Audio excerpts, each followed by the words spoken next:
So for this last part of the presentation, I'm going to focus in on behaviour. And I really like this quote again from the Australian Childhood Foundation, and that they're really talking about placements for children, that is where they live. And they say the biggest barrier to stable placements for children in out-of-home care is the misinterpretation of the language that's expressed through behaviour of the child and how the community responds to it. And I think we can easily translate that into schools, where the biggest barrier to school stability, that is being at school every day and engaged in school for our children, again is the misinterpretation of the language that's expressed through behaviour of the child and how the whole kind of school community potentially responds to it.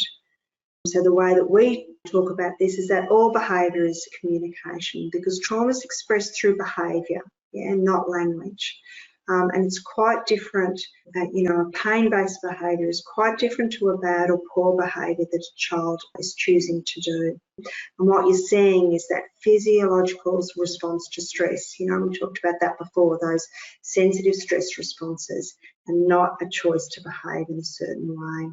So the behaviour of concern is the signal by which the child is communicating to us, essentially that they're having difficulty meeting an expectation.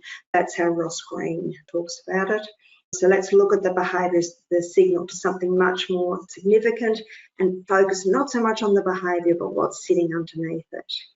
And it's because of this that these normal behavioural responses don't work to fix the problem or change the behaviour in the long term. And it can be quite challenging as to how behaviour is often viewed. And even when we understand this, the differentiated response is sometimes where we see schools getting stuck.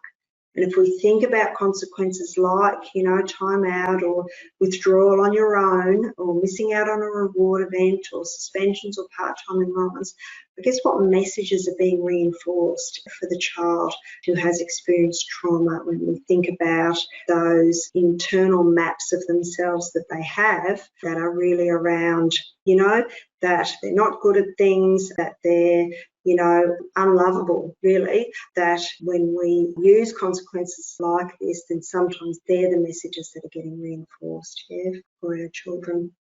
Again, another, beautiful Ross Green quote, which is that children do well if they can, and if they can't, we need to figure out why and help them. And that's really the approach that we talk about when we're talking about the strategies.